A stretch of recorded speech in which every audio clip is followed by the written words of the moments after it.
Alors, bonsoir tout le monde. Ce soir, on va continuer sur le fondement du judaïsme. On va parler de la tfila, la prière du matin plus précisément, comprendre comment elle fonctionne. De base, la prière, elle est séparée en différentes parties. Vous vous rappelez quand on avait fait le shiur qui était vraiment dans tous les détails de la prière, on avait pris le temps d'expliquer. Là, on va être beaucoup plus rapidement, c'est vraiment sur les fondements de comment elle fonctionne. Quand on va voir un roi, quand on demande quelque chose, on commence d'abord par le louer, par lui montrer qu'on a vu le travail qu'il a fait et qu'on le remercie. C'est ce qu'on appelle Psuké des Imra, c'est un petit peu plus de ça qu'on va parler aujourd'hui. Après, on a la lecture du Shema Israël avec les bénédictions qui sont liées à ça. Ça, c'est plus le Kabbalatol, c'est recevoir sur soi le fait qu'on accepte que quand il nous demande de faire quelque chose, on va le faire. Et on peut le faire de différentes façons, on l'a vu dans le Tanya quand on a appris, on peut le faire par amour, on peut le faire par crainte, et on peut le faire par les deux, selon son niveau. Mais c'est important d'accepter que c'est Dieu qui a créé le monde, et c'est Dieu qui continue chaque jour de nous donner la vie. Et à partir du moment où on a eu cette préparation, on peut arriver à l'Amida. Et l'Amida, c'est la prière. C'est là où on parle avec Dieu, il est devant nous, et on peut lui demander ce qu'on a besoin. En même temps qu'on lui demande, on lui dit merci sur ce qu'il nous a donné. Et quand on a fini ça, très généralement, les gens disent ça y est, c'est fini, on peut sortir. Mais on oublie que dans la semaine, de façon générale, on fait tachanoun. Tachanoun, ça veut dire on demande pardon. Je t'ai demandé, quelle est la première chose qu'il va faire, c'est est-ce que tu mérites? Pourquoi tu veux que je te donne? Donc, on vient en lui disant oui.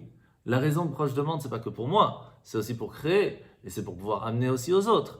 Et la preuve, c'est que même si moi je suis pas parfait, je te demande pardon parce que je me rends compte qu'on n'est que des humains. Et donc on demande pardon pour pouvoir après prendre ces énergies et l'utiliser convenablement. Et que si avant je ne l'ai pas utilisé convenablement, je prends sur moi à partir d'aujourd'hui de faire mieux que hier. Donc oui, ça vaut le coup de me faire confiance et de me donner ce que j'ai demandé. Donc ça fait partie de la prière. Les jours de Torah, on a lundi, jeudi, Shabbat. Et on finit la prière avec les différentes choses comme les Ketoret, qu'on avait pris tout un shiur pour expliquer, Alenu le Shabbat, où on clôture les Kaddish. Donc on ne va pas rentrer tout dans les détails parce que ce n'est pas le cours de ce soir, mais pour comprendre un petit peu comment ça fonctionne. D'accord? Alors pour commencer, vous vous rappelez qu'on avait parlé du Leshem Yichud.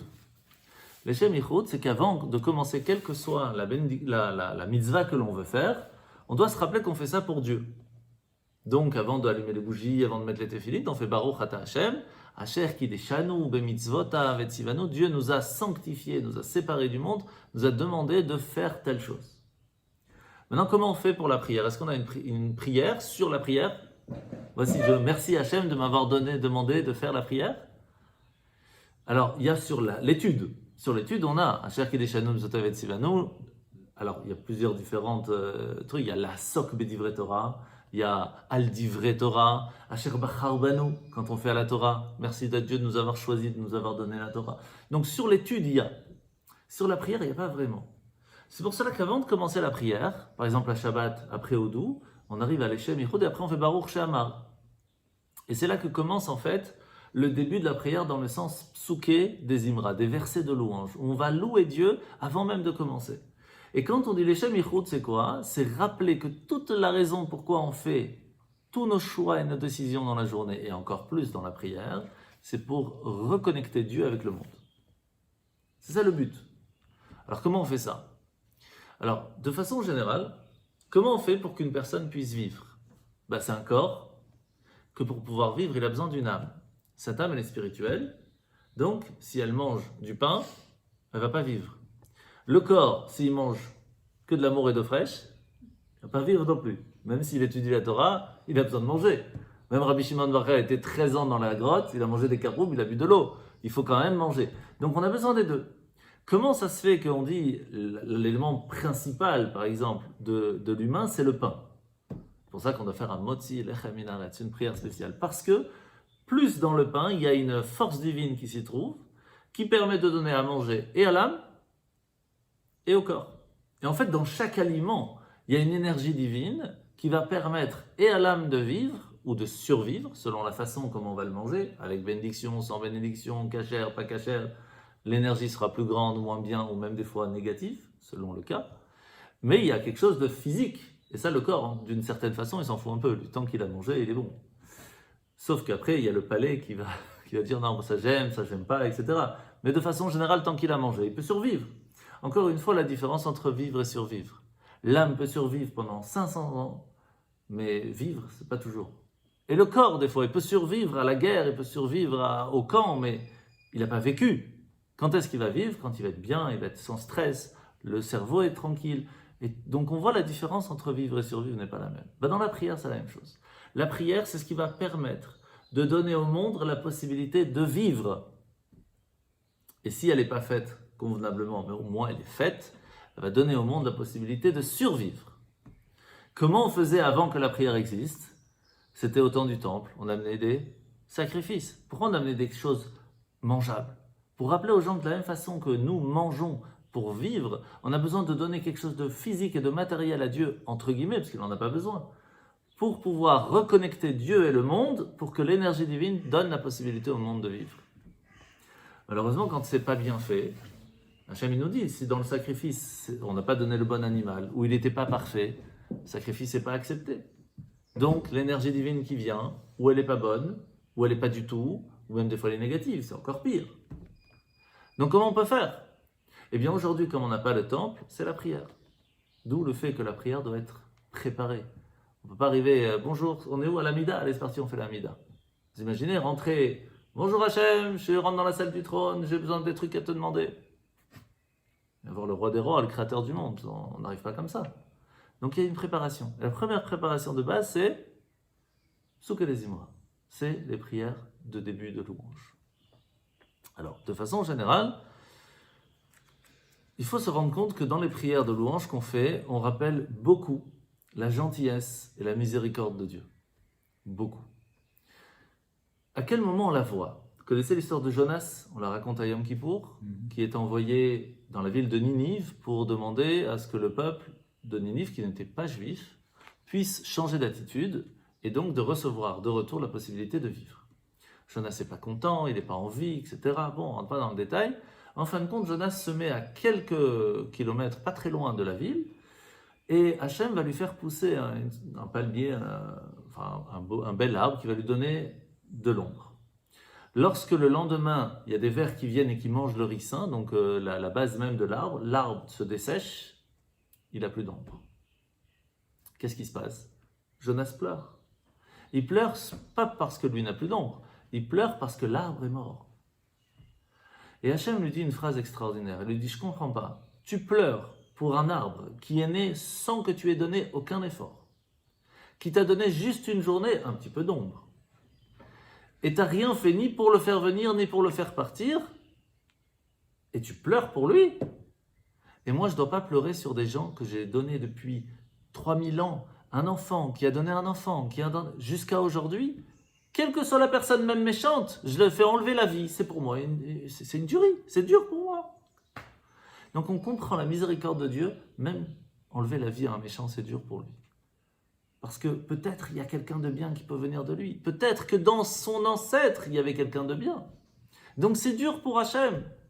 Alors encore plus combien c'est dur d'enlever la vie à quelqu'un qui mérite de la garder. Ça c'est sûr. Mais on doit se rendre compte que si Hachem, on arrive à se rappeler de sa miséricorde, de sa gentillesse, la première chose qu'on fait quand on commence la prière, c'est « Je me rappelle de ta gentillesse, donc je viens te dire merci ». Première base. Et comme on l'a déjà rappelé quand on monte à la Torah, par exemple, et qu'on demande une bénédiction, guérison ou autre, pas de différence. Première chose, c'est « Je remercie Hachem pour ce qu'il m'a donné ». Maintenant que j'ai remercié, je peux demander. C'est la base de toute demande, de façon générale. Maintenant, comment on peut, se rendre compte qu'Hachem, il vit tout le temps avec nous? Eh bien, dans la prière, si on prie convenablement, on peut se rendre compte de ça. À quel moment, par exemple? Alors, très rapidement, parce que l'Akba Omer arrive, on arrive à l'histoire de Rabbi Shimon Bar Yochai. Rabbi Shimon Bar Yochai n'avait pas la langue dans sa poche, et quand il a discuté une fois avec d'autres rabbis, Rabbi aussi, Rabbi Yehuda, ils étaient en train de discuter, est-ce que les constructions romaines sont quelque chose de bien ou pas bien? Rabbi aussi l'a rien dit, Rabbi aussi l'a dit, c'est très bien, il a fait des ponts, ça permet aux gens des routes, ça permet aux gens de pouvoir se connecter, ça fait du business, c'est super ce qu'ils ont fait. Rabbi Yehuda il dit rien, et Rabbi Shimon dit non. Parce que tout ce qu'ils ont fait, c'est bien, mais ils l'ont pas fait pour aider les gens, ils l'ont fait pour leur propre... ouais. Donc, en soi, c'est bien, mais l'idée et la kavana qui était derrière n'étaient pas du tout bonne. C'était pour gagner des gens, pour mettre des péages, enfin c'était pour eux, c'était pas pour les gens. Comme c'est souvent le cas dans les gouvernements, mais au moins, en fin de compte, ils ont fait quelque chose. Rabbi Shimon dit non, même ça, c'est difficile à dire que c'est vraiment bien. Les Romains vont le savoir, César va le condamner à mort, il va devoir se sauver, etc. Il va rester 13 ans dans une grotte, il va manger des caroubes et de l'eau. À quel moment il va entendre, il va pouvoir savoir que Hachem est là? Il y a deux avis. Et un des avis est très intéressant.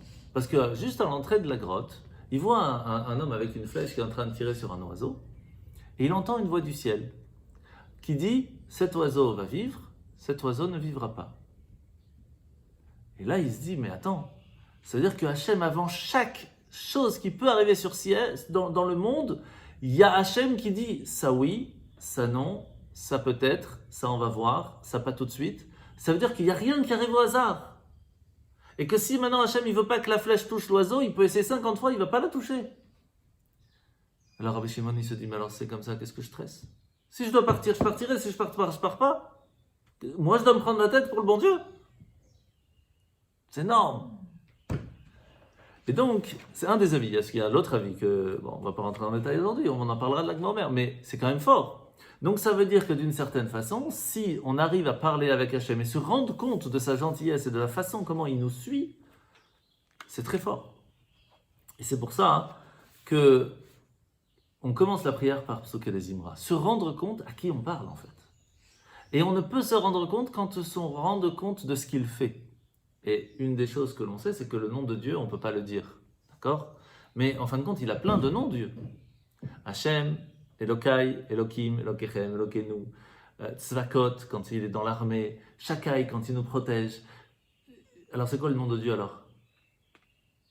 Il n'y a pas, on dit Hachem. Hachem c'est-à-dire le nom. Pourquoi? Parce que c'est quoi un nom? Un nom vient montrer la façon comment il agit. Mais c'est pas lui, c'est son action, c'est sa mida, c'est son caractère, c'est son sentiment, c'est ce qu'il utilise, sa force, sa bonté. Il est chesed, il est gibor, il est fort, mais c'est pas lui. C'est une de ces facettes qu'il nous montre sur terre. Et lorsqu'on va parler de toutes ces facettes, on va se rendre compte de sa grandeur. Et là, on va avoir un discours différent. D'où l'importance du début de la prière, comme on va le voir, avec Baruch Shamar, Ashrei Yoshvé, etc., les Lukas, qui sont des parties qui permettent à la personne de se rendre compte à qui on parle. Et si on veut vraiment faire les choses convenablement, c'est étudier un petit peu de Chassidut avant la Tfila, ou même autre chose, mais qui va nous permettre, une étude qui va nous permettre de comprendre à qui on parle. C'est ça toute la différence, et c'est ça que ça change notre vie. Ça, exactement, ça nous met en condition. Comme toute préparation, si on doit avoir un roi. Maintenant, quelle est la première chose que l'on fait dans les Psuké des Imra? Baruch Shamar. Béni sois-tu, Dieu qui a dit, qui a parlé, qui a permis la création du monde. Parce que si on n'a pas ça en tête, alors on n'a rien compris. C'est-à-dire que si on n'a pas commencé en se disant Hachem a créé le monde, il continue de le créer, et tout ce qu'il y a aujourd'hui sur Terre, c'est grâce à lui, si on n'a pas ça dans la tête, il ne faut pas commencer. Parce que pourquoi tu viens lui demander quelque chose si ce n'est pas lui qui te donne? À ce moment-là, va voir le médecin. Pourquoi tu viens voir Dieu? Donc d'abord, on commence par ça. Encore une fois, si on doit s'arrêter sur chaque verset, c'est un shiur par verset. Donc, on fait un résumé total. Et puis, on a après des petits passages comme Mizmor Letoda, on a parlé de Ve'urachum qu'on fait avant Ashrei Yoshvé, qui est très important, parce que ça nous permet de se mettre dans l'idée de Hachem est gentil, il est miséricordieux, alors je vais pouvoir faire Ashrei Yoshvé. Et c'est quoi Ashrei Yoshvé? C'est les psaumes de David. Alors, c'est assez intéressant de voir que une fois, on avait posé la question à un grand rabbi. On lui avait dit, mais pourquoi avant la tefila, tu dis pas la Mishnah, la Gemara? Pourquoi tu fais Teilim?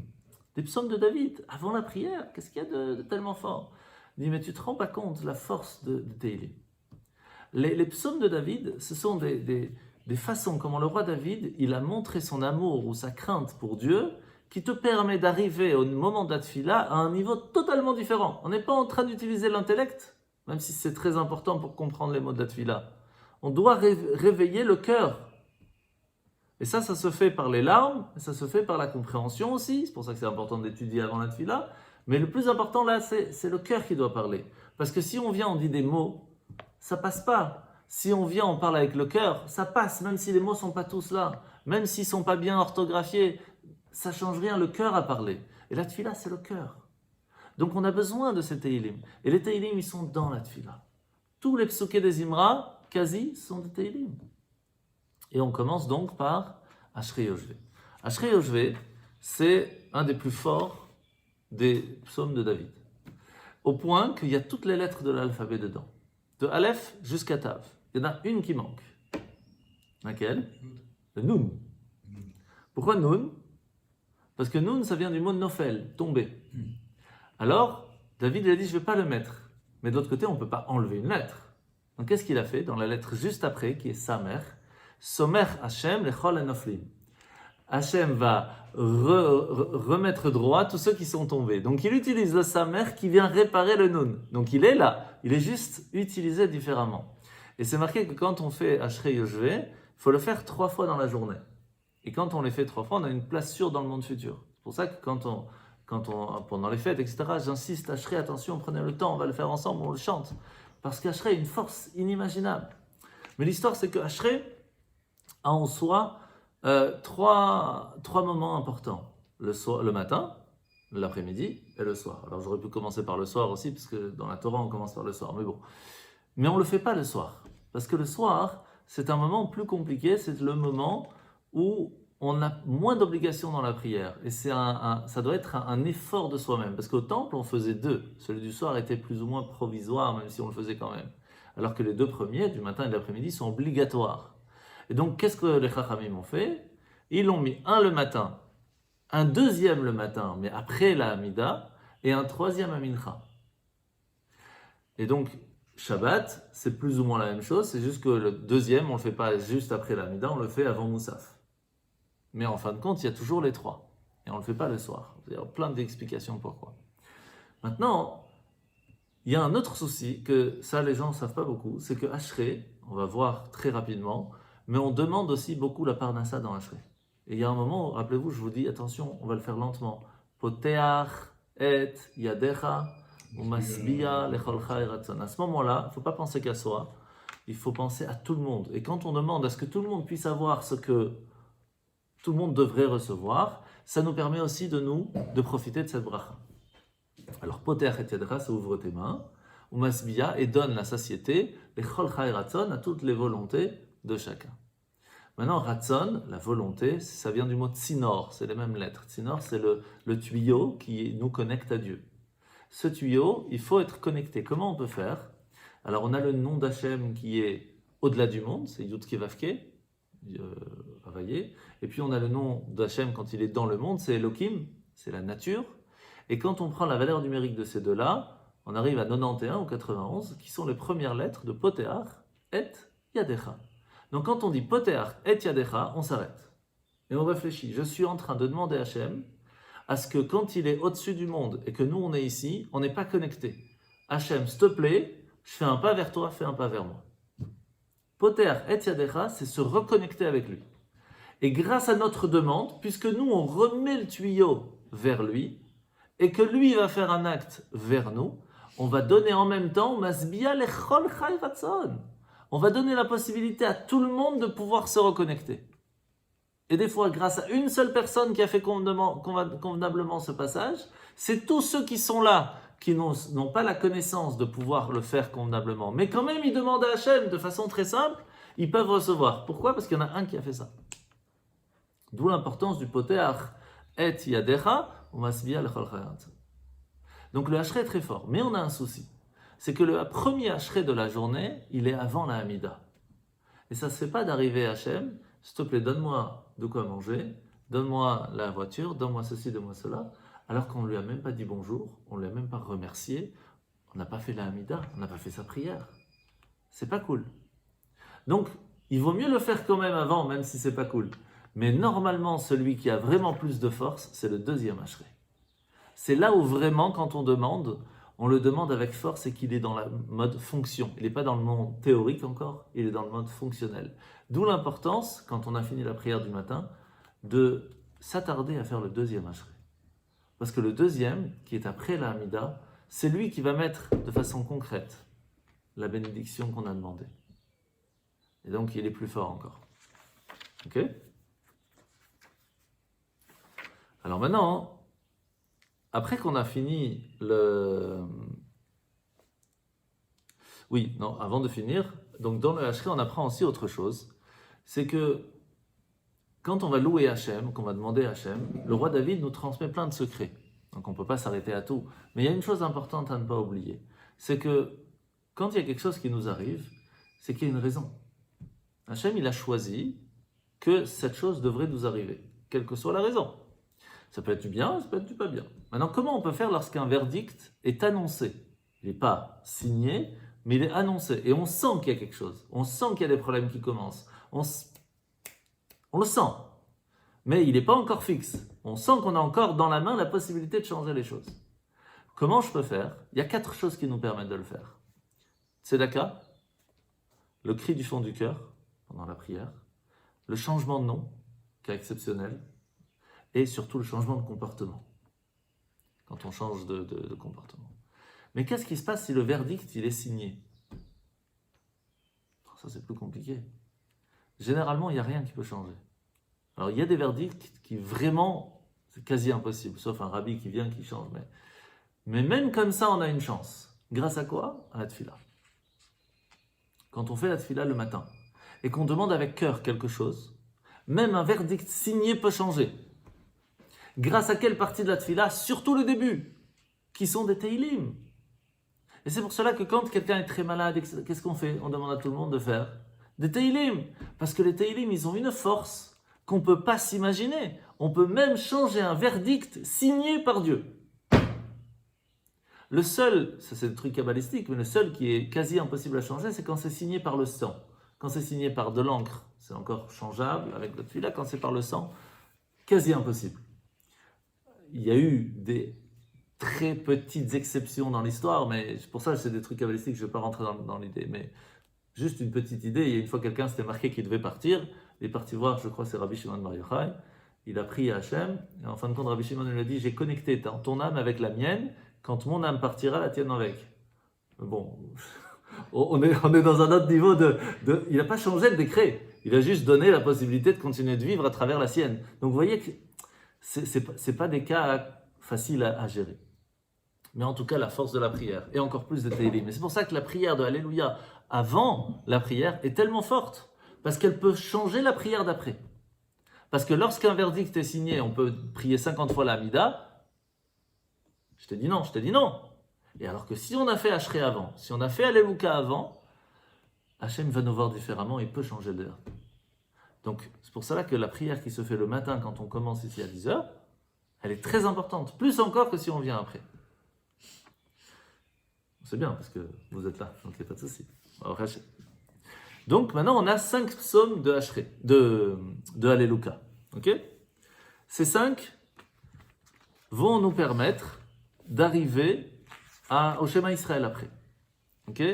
Maintenant c'est quoi le Alléluia? Le K à la fin, le Yud et le He, c'est le nom d'Hachem.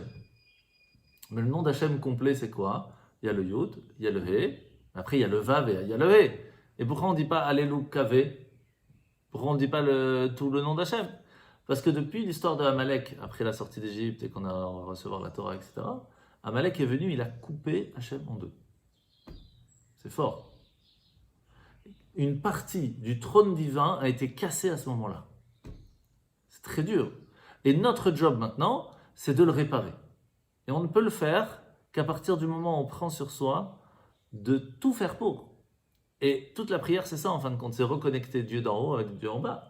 C'est ça, c'est reconnecter les 2 premières lettres du nom divin avec ceux qui sont en dessous. Donc c'est pour cela qu'on dit Alléluia, on n'est pas parfait encore, il manque quelque chose. Et c'est à nous, c'est par nos prières qu'on peut réussir à le faire. Et c'est pour cela qu'il y a 3 choses qui vont réussir à faire ce travail. Premièrement, c'est la vérité. Hashomer et Met Leolam. La vérité permet la reconnexion avec Hachem. Deuxièmement, la justice. c'est Mishpat la Shukim. Et troisièmement, Noten Lechem la Revim, c'est la paix et la bienfaisance, la Tzedaka. C'est pour cela que quand quelqu'un a un souci, s'il se reconnecte avec Dieu, il peut lui demander tout ce qu'il veut. Et donc, ces trois choses, c'est la base. Et on l'apprend dans les Pirkei Avot. Qu'est-ce qu'on apprend dans les Pirkei Avot? Le monde a été créé sur trois choses, mais il continue de vivre sur trois autres. Il est basé sur la Torah, la prière et la Tzedaka, mais il continue de vivre grâce à Emet Shalom. Ça veut dire que c'est la justice, la paix, la vérité, ce sont des choses qui permettent aujourd'hui encore de réussir. Donc c'est pour ça que c'est important de travailler là-dessus.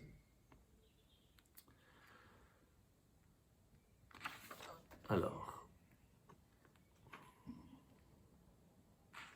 ok, ça on va pas tout dire. Alors, maintenant, on va passer directement après à Az Yashir Moshe. Donc après qu'on a fait l'Alléluia, il y a encore d'autres passages où on parle qu'on va mériter d'avoir la terre d'Israël, mais qu'il n'y aura que 6. Vous vous rappelez, on avait parlé de ça, il n'y a que 6 peuples, il y a le 7e qu'on va devoir encore travailler pour réussir, et c'est pour ça que c'est important d'étudier, de comprendre les choses pour prendre les bonnes décisions. Mais on arrive en fin de compte à l'ouverture de la mer Rouge. Et là, on va dire, ils eurent foi en l'Éternel et en son serviteur Moshe. Vous savez que quand on fait Az Yashir Moshe, c'est une preuve que Mashiach arrive. Parce que c'est marqué au futur. Un jour arrivera Moshe et va dire et va chanter. Mais ça veut dire qu'il va y avoir la résurrection des morts, puisqu'il n'est pas là.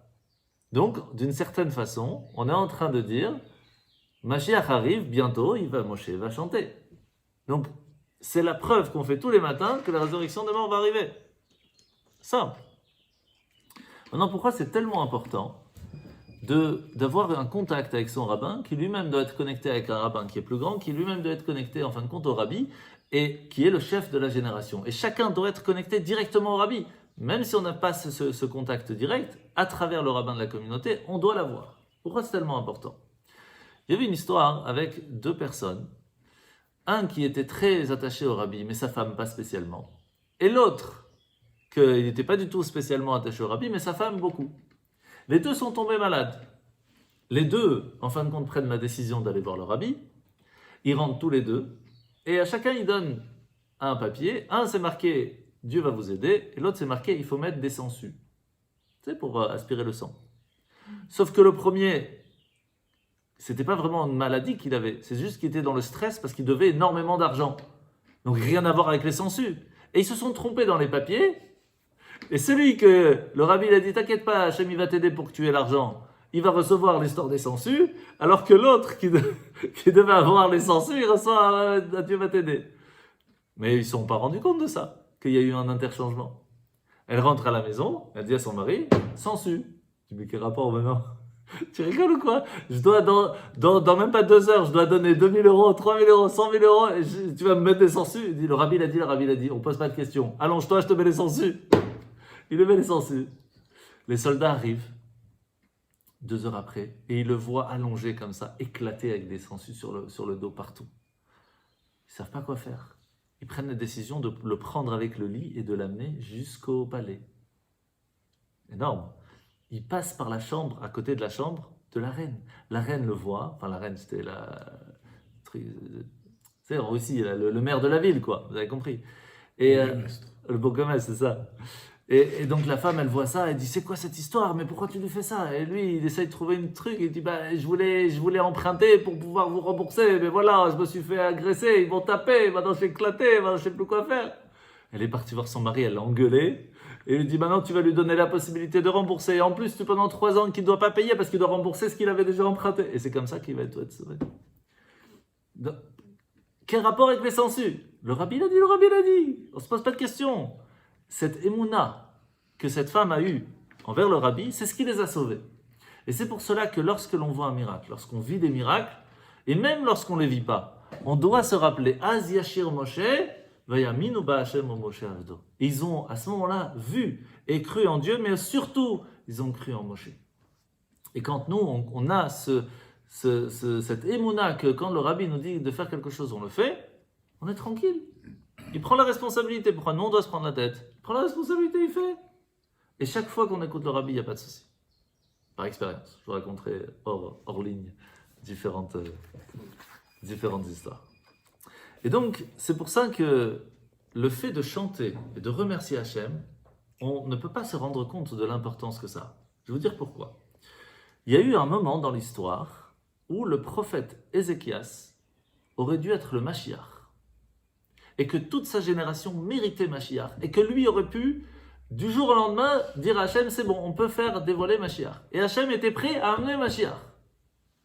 Il y a une chose qui a bloqué, vous savez c'est quoi?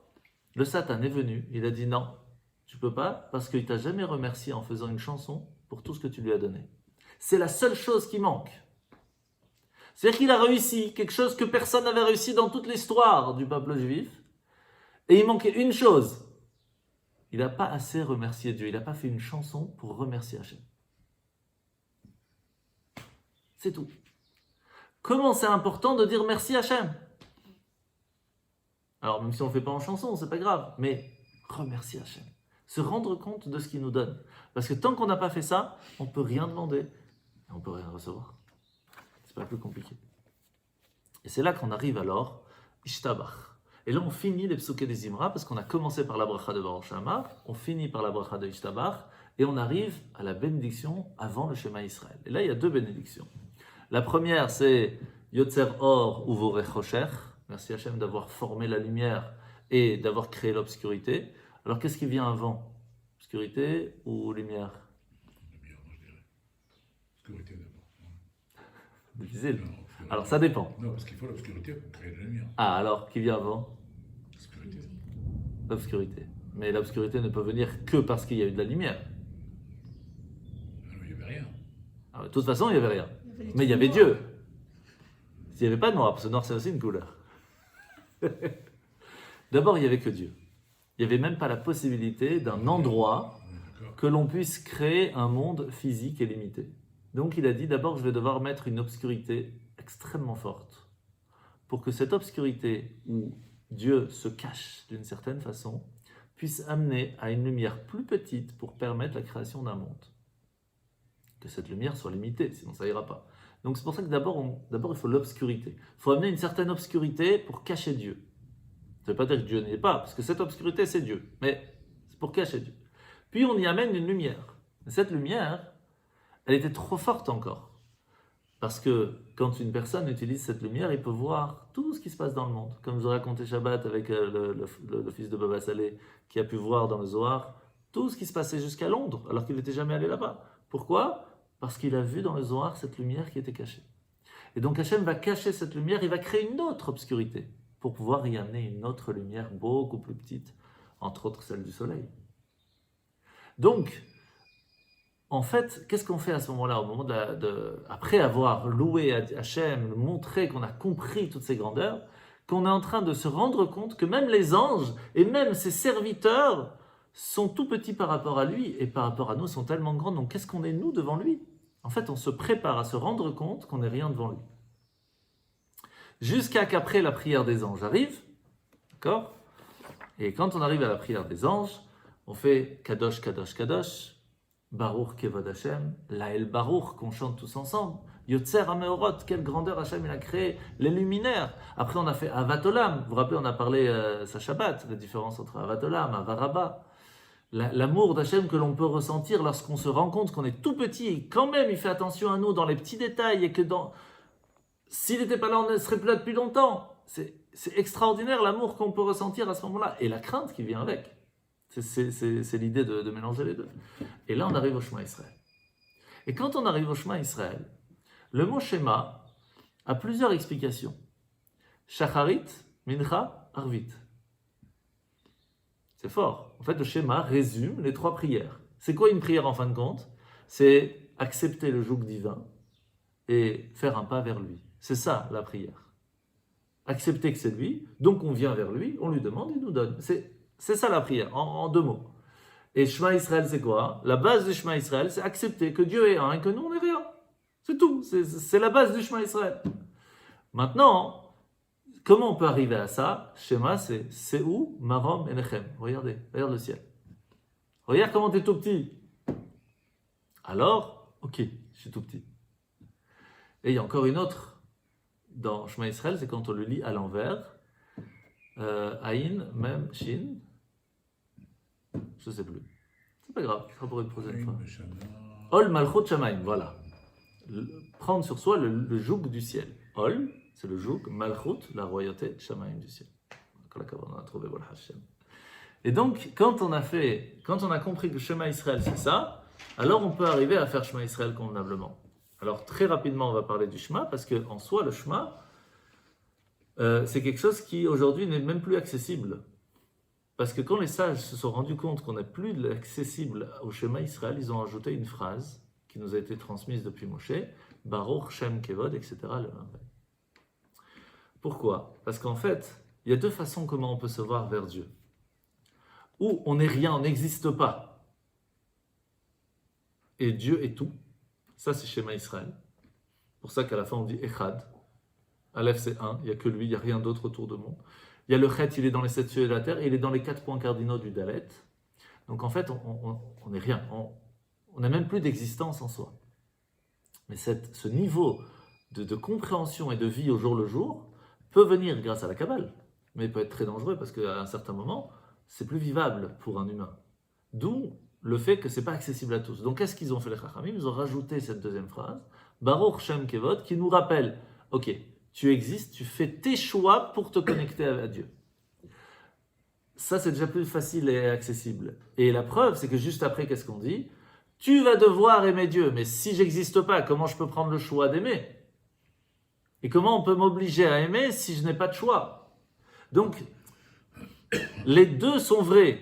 On n'a aucune existence envers Dieu, mais il nous demande quand même de faire un choix, de l'aimer et de le craindre. Et on peut le faire de différentes façons.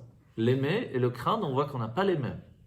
Qu'est-ce qu'on dit dans Ve'ahavta et Hashem Elokecha, tu aimeras Hashem ton Dieu. Chol levavecha. Comment on dit le cœur en hébreu ? Lève. Comment on dit ton cœur ? Libcha. Comment on dit le cœur dans le schéma ?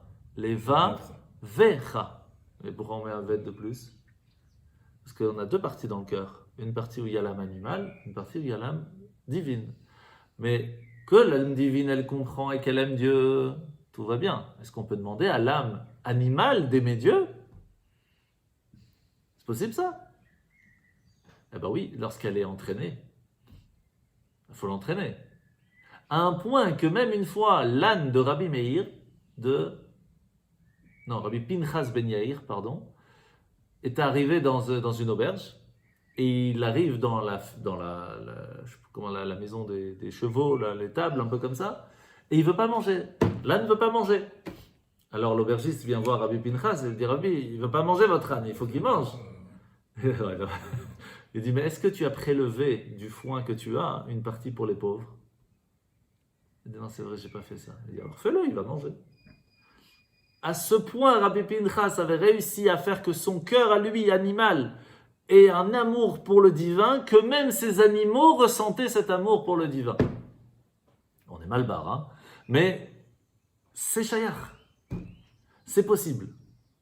Et ça peut se faire par amour et par crainte. Parce que qu'est-ce qu'on dit dans le Ve'aya im shamoa ? C'est tout l'inverse. Tout le début de Ve'afta, c'est et tu aimeras. Et le deuxième Ve'aya, deuxième partie du chemin, c'est tu dois craindre Dieu. Et là, c'est Bechol levavechem. Donc ça existe. On peut craindre Dieu et respecter Dieu aussi avec son âme animale. Que l'âme animale comprenne que c'est pas bon pour lui de faire contre Dieu. Ça, on peut y arriver. Après, Bechol nafshechem. Toute ton âme. Être prêt à donner sa vie pour Dieu. Et nefesh, c'est vraiment la partie action. Ça veut dire que on va actionner nos actions par amour ou par crainte pour Dieu. Ça, c'est possible pour les deux. Par contre, Bechol meodecha n'existe que pour l'amour, n'existe pas pour la crainte. Bechol meodecha, c'est tout ce qui t'appartient pour Dieu. Tout, sans distinction. Ça, tu ne peux pas le faire par crainte. Si tu n'apprends que par la sévérité, que par la crainte, tu ne seras jamais prêt à donner tout pour Dieu. Tu auras toujours cette limite de la compréhension. Ça, je comprends, donc je fais. Si je ne comprends pas, je ne fais pas. Ce sera toujours limité à un certain moment. Et quand c'est le cœur de l'amour, quand pour ses enfants, il n'y a pas de limite. Et bien quand on arrive à avoir cet amour pour Dieu qui arrive sans limite, on peut arriver à ça aussi. Et ça, c'est le Shema Israël. Et quand on a fini Shema Israël, il ne reste pas longtemps, on arrive donc alors à la Hamida. Et là, Amida, ça on parlera peut-être la semaine prochaine un peu plus en détail, mais c'est le moment où on s'arrête et on se met debout. Et on se met comme un ange, les deux pieds joints, devant Hachem.